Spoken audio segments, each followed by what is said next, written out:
sahabat-sahabat pengurus, kader, dan simpatisan Partai Umat di mana saja Anda berada. Saat ini Partai Umat kita menjadi satu-satunya partai yang mengalami segala macam manipulasi dan diskriminasi, tidak diloloskan KPU menjadi peserta pemilu 2024 nanti. Namun demikian, kita tidak menyerah dan tetap berjuang di Bawaslu agar membatalkan keputusan KPU dan membuat Partai Umat lolos menjadi peserta pemilu 2024 nanti. Amin. Untuk mendatangkan para saksi dan mempersiapkan segala sesuatu yang diperlukan dan juga untuk membiayai 30 lebih para pengacara kredibel, maka tentu Partai Umat memerlukan dana yang cukup besar. Oleh karena itu, kami menghimbau semua sahabat, pengurus, kader dan simpatisan Partai Umat di mana saja berada, mari bersama kita galang dana untuk menyelamatkan Partai Umat. Partai Umat adalah milik kita semua. Ayo kita korbankan sejauh kita mampu untuk mendanai perjuangan Partai Umat. Semoga Allah, Tuhan Yang Maha Esa dan Yang Maha Kuasa, memberi kelapangan rezeki buat Partai Umat.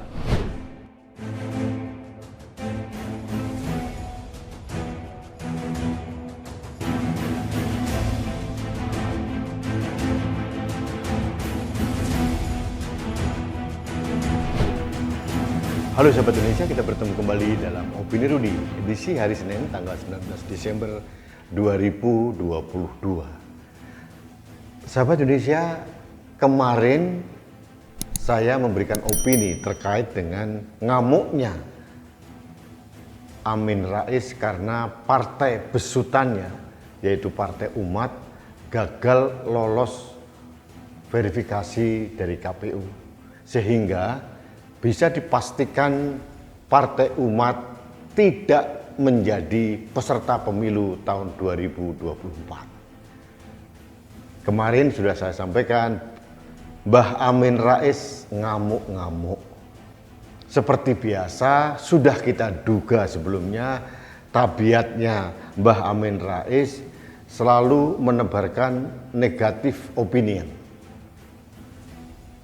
Menuduh ke sana kemari, merasa terzolimi, playing victim, dan seolah-olah hanya Partai Umat yang tidak lolos verifikasi.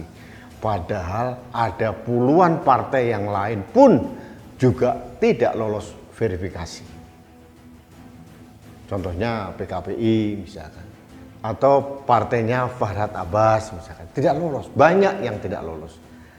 Jadi tuduhan Amin Rais itu tidak berdasar, hanya sekedar playing victim, merasa jadi korban, seolah-olah mengambil simpati publik bahwa Partai Umat itu partai yang terzolimi oleh kekuatan tertentu. Itulah teori konspirasi yang dikembangkan Amin Rais yang ujung-ujungnya push. Nah, berikutnya ternyata Mbah Amin ini akan terus gigih berjuang untuk Partai Umat agar bisa lolos verifikasi dengan menempuh gugatan ke Bawaslu dan akan mengerahkan tidak kurang dari 30 pengacara besar. Nah, 30 pengacara besar ini sudah pasti membutuhkan biaya yang besar. Karena tidak mungkin pengacara itu dibayar gratis. Saya cukup terkagum-kagum juga awalnya. Dari mana uangnya sebanyak itu untuk membayar pengacara? Ternyata dalam cuitannya Mbah Amin Rais juga ada konferensi pers dari Mbah Amin Rais dan pimpinan Partai Umat.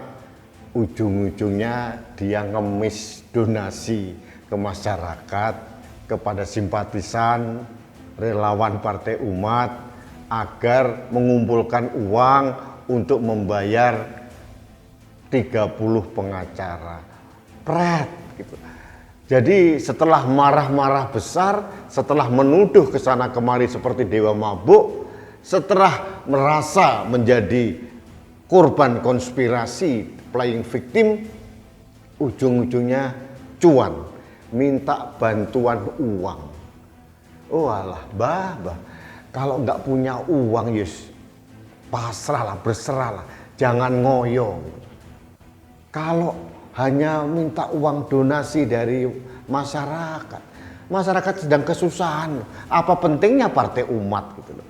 Jangan kegeeran bahwa seolah-olah partai umat itu merupakan representasi umat muslim di Indonesia. Bukan, sekali lagi bukan. Mayoritas umat muslim nggak akan menyalurkan aspirasinya ke partai umat karena dianggap quote and quote ya agak berbahaya untuk NKRI, agak berbahaya untuk Pancasila dan kedaulatan NKRI, agak berbahaya juga untuk keberagaman di Indonesia. Jadi Mbah Amin jangan kegeeran juga.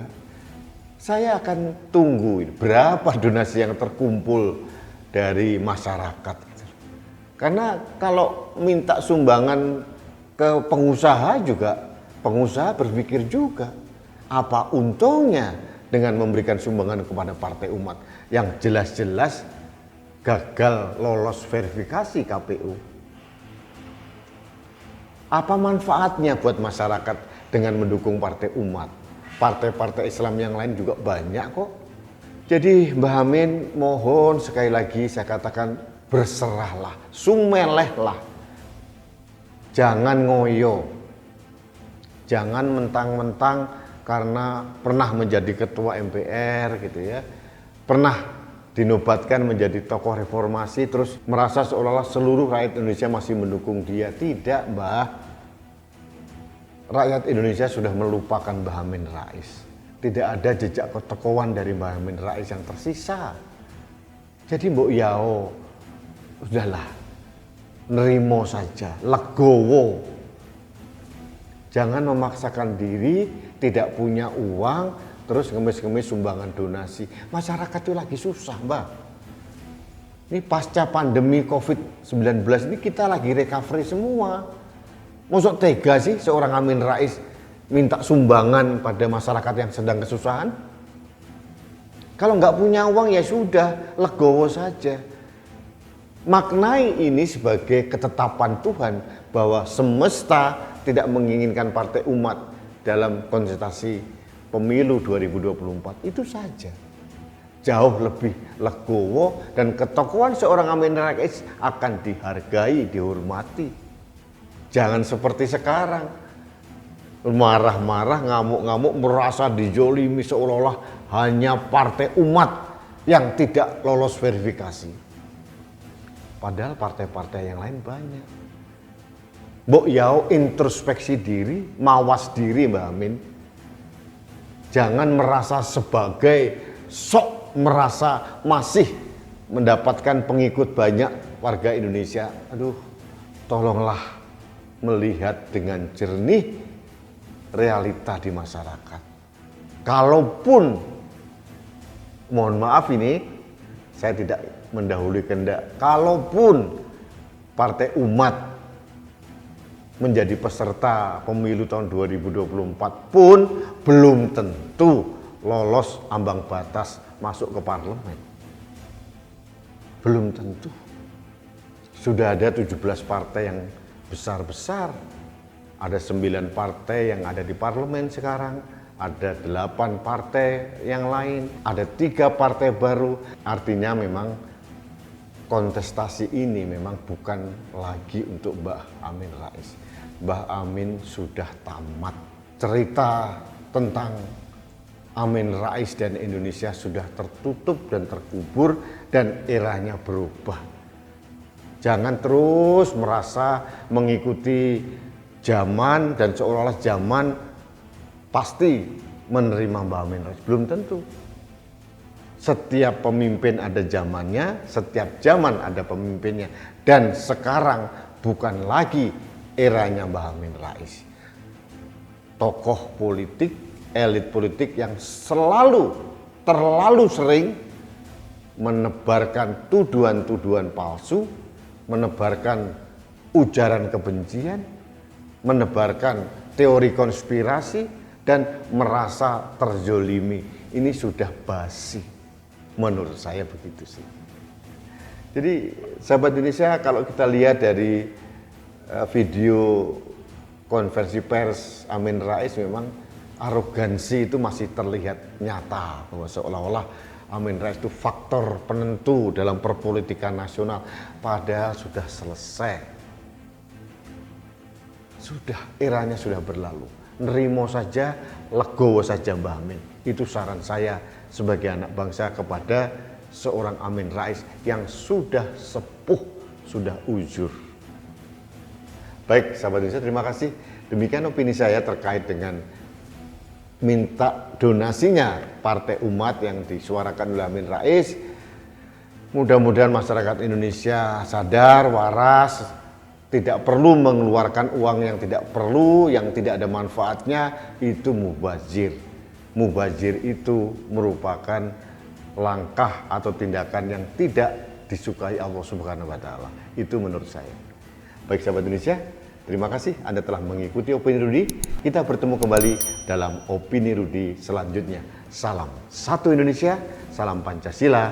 Saya Rudi SK.